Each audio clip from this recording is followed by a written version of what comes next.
విశ్వావసనామ సంవత్సర కన్యా రాశి ఫలితాన్ని మనం చూద్దాం. కన్యా రాశి మరియు కన్యా లగ్న ఫలాన్ని మనం చూద్దాం. కన్యా రాశి అంటే ఉత్తరా నక్షత్రంలో 2, 3, 4 పాదాలు, హస్తా నక్షత్రం 4 పాదాలు, చిత్తా నక్షత్రంలో మొదటి 2 పాదాలు కూడా కన్యా రాశిలో ఉంటాయి. కన్యా రాశికి ఆదాయం 14, వ్యయం 2, రాజపూజ్యం 6, అవమానం 6. ఈ రాశి స్త్రీ పురుషాదులకు విద్యా కళత్రకారకుడైనటువంటి గురుడు 10వ స్థానంలో మరియు శని బలీయుడుగా ఉన్నాడు కాబట్టి అత్యధిక ప్రాముఖ్యతతో కూడిన జీవితాన్ని గడుపుతారు. రాజకీయంగా, ఉద్యోగ, విద్య, కళ, సాంఘిక రంగాలలో మీదే పైచేయిగా ఉంటుంది ఈ సంవత్సరం. మరి గడిచిన 2 సంవత్సరాలు కూడా చాలా కఠినమైనటువంటి పరిస్థితి కన్యారాశికి ఉంది. మరి ఈ సంవత్సరం చాలా విశేషంగా చెప్పడం జరిగింది. మరి అంతేకాదు చాతుర్యంతో పట్టుదలతోనూ ఎలాంటి పనైనా కూడా సాధించగలుగుతారు.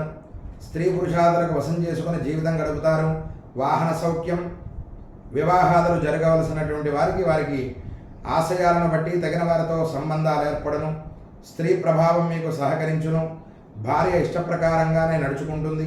ఆమె ప్రభావం చేత విలువైనటువంటి వస్తువులను ఈ కన్యారాశి వారు ఈ సంవత్సరం ఏర్పాటు చేసుకుంటారు, సేకరిస్తారు. గృహ జీవితానందం, పుణ్యక్షేత్ర సందర్శన, పుణ్యకార్యాలు చేస్తారు. సంఘంలో పేరు ప్రతిష్టలు పెరుగుతాయి. స్థల మార్పులు, గృహ మార్పులు, తాము పట్టిందల్లా బంగారమా అన్నట్లుంటుంది. మీ స్నేహ పరిచయం కావాలని ఇతరులు ముందుకు వస్తారు. చాలా గణనీయమైనటువంటి ఉత్తేజకరమైనటువంటి జీవనాన్ని పొందుతారు.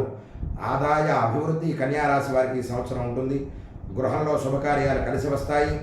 అంతేకాదు కోర్టు దావాలు, అప్పీల్లో జయం కలుగుతుంది. ఒక్కోసారి అధికంగా కోపం వస్తుంది. దానివల్ల కొన్ని కార్యాలు నిలిచిపోతాయి. చివరికి తిరిగి సర్దుకుని కార్యాలు పూర్తి చేస్తారు.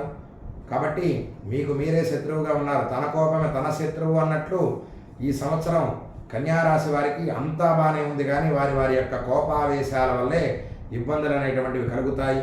మరి కన్యారాశికి ఆ విధంగా ఫలాన్ని ఇచ్చి ఇక కన్యా లగ్నానికి వచ్చేటప్పటికి జరగబో 2.5 సంవత్సరాలు శని శుభుడుగా ఆరోగ్యమును కళత్రానందమును, పార్ట్నర్స్తో మంచి లాభాలు, వాహన గృహయోగాలు, తీర్థయాత్రా ఫలాన్ని ఇచ్చారు. అంతేకాదు తండ్రి ఆస్తి చేతికి అందుట మొదలగు శుభయోగాలు కలుగుతాయి. అంతేకాదు 6వ స్థానంలో రాహు శత్రురోగ రుణబాధలను తీరుస్తాడు.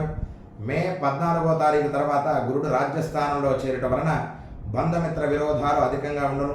రావలసిన ద్రవ్యం ఆలస్యంగా అందును. శత్రురోగ రుణాలకు సమముగా ఉండను.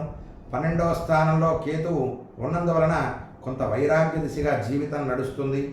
గణపతిని విశేషంగా పూజించిన యోగించను. ఆ యొక్క గణపతిని ఆరాధన చేయాలి అంటే నిత్యము చేయాలి అండి అనేటువంటి భావన కలుగుతుంది. నిత్యం మనం ఆరాధన చేస్తే వక్రతుండ మహాకాయ వక్రములను తొలగించి మన జీవితాన్ని సక్రమంగా నడిపేటువంటి వాడే వినాయకుడు. కాబట్టి ప్రతి నెల సంకష్టహర చతుర్థి అనేటువంటి చతుర్థి నాడు చక్కటి వినాయక వ్రతాన్ని ఆచరించిన వారికి అటువంటి కేతు సంబంధమైనటువంటి బాధలన్నీ కూడా తొలగుతాయి. కాబట్టి ఈ యొక్క కన్యా లగ్నం వారు విశేషంగా సంకష్టహర చతుర్థి వినాయక వ్రతాన్ని 6 మాసాలు పాటించి తరించవలసిందిగా కోరుతున్నాం.